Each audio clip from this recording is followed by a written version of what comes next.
Wir sind hier beim Château de Valagin. Ein wunderhübsches Schloss und um einiges größer, als man denken mag, wenn man davor steht. Erwähnt wurde es erstmals im 12. Jahrhundert. Das mittelalterliche Dorf Valangin im Val de Rue befindet sich am oberen Eingang der Sean-Schlucht im Kanton Neuenburg in der Schweiz. Wann die erste Burg auf dem Felsen entstand, ist nicht gesichert. Der erste Hinweis auf eine mögliche Adelsfamilie von Valangin findet sich in einer Schenkungsurkunde der Abtei Fontaine-André in Hauterive von 1143.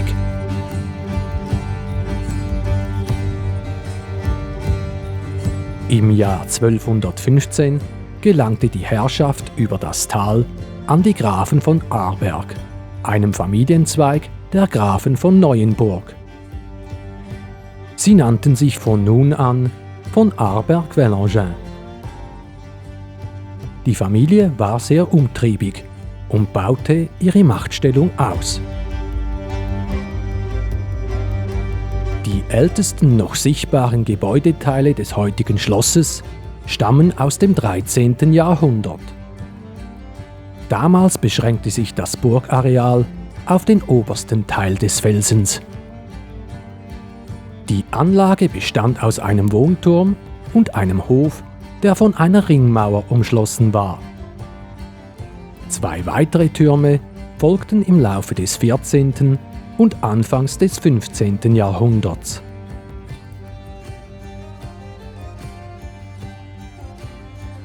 Da sie ihre Abhängigkeit von den Neuenburgern verkleinern wollten, stellten sich die Herren von Arberg-Valangin in den Dienst des Bischofs von Basel und der Grafen von Mömpelgard. Dies werteten die Grafen von Neuenburg als Verrat. Es kam zu einer blutigen Auseinandersetzung mit Rudolf IV. Von Neuenburg. Die Fehde erreichte 1296 ihren Höhepunkt. Bei Coffran im Val de Rue kam es zur entscheidenden Schlacht. Trotz militärischer Unterstützung des Bischofs von Basel setzte es eine herbe Niederlage für die Grafen von Arberg-Valangin ab.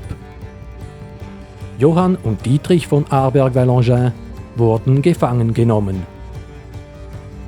Erst nach der Zahlung eines hohen Lösegelds kamen sie wieder frei. Doch die beiden dachten nicht daran, sich zu unterwerfen. Bereits nach kurzer Zeit versuchten sie erneut, von den Neuenburgern unabhängig zu werden. Diese reagierten prompt und zerstörten das von ihren Gegenspielern gegründete Städtchen Bonneville. Damit war der Widerstand der Grafen von Valangin gebrochen. Nach diesem Ereignis wurden sie sogar die treuesten Gefolgsleute ihrer Lehensherren. In den folgenden Jahrhunderten waren sie oft in kriegerische Handlungen involviert. Zum Beispiel kämpften sie an der Seite der Eidgenossen oder auch für Karl den Kühnen von Burgund. 1373 starb mit Graf Ludwig der letzte männliche Vertreter der Neuenburger.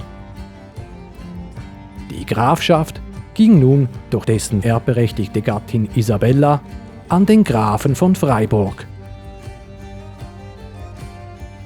In seinen Augen begingen Wilhelm und Johann III. Von Valangin-Arberg Unrecht an ihren Untertanen. Deshalb verweigerte dieser ihnen den Lehenseid. Die Grafen, welche gehofft hatten, die Stammburg in Neuenburg übernehmen zu können, mussten diese Ambitionen nun begraben.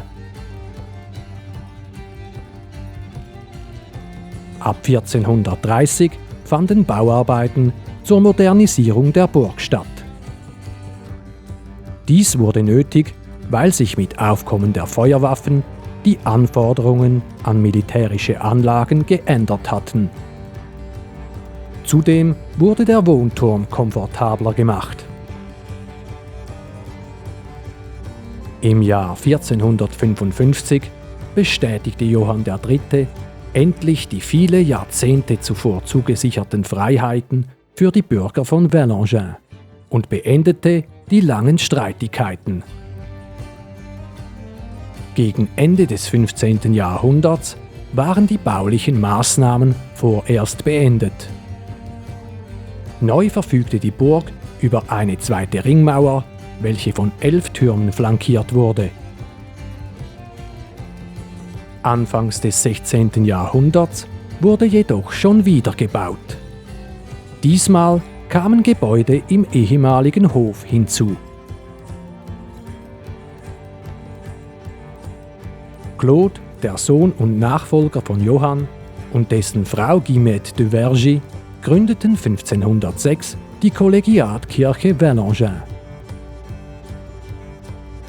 1517 starb Claude und der Familienzweig erlosch im Mannesstamm. Die Burg ging durch Erbschaft durch mehrere Hände, bis die Herrschaft über Valangin 1592 wieder an die Grafen von Neuenburg fiel.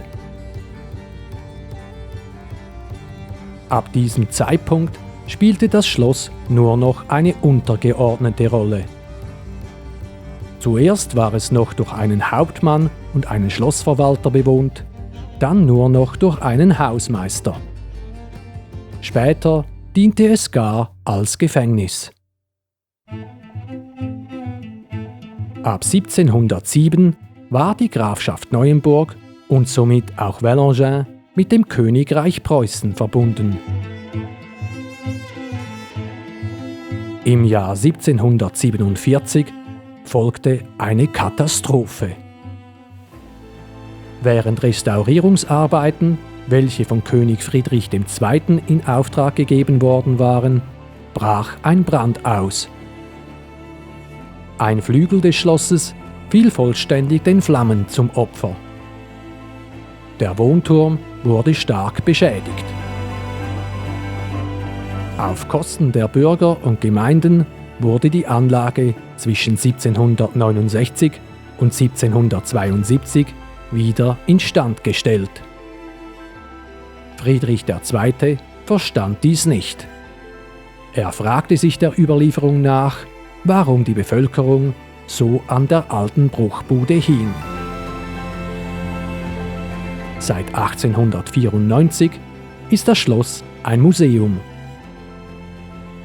Die Außenanlagen mit vielen Ruinenresten können frei besichtigt werden.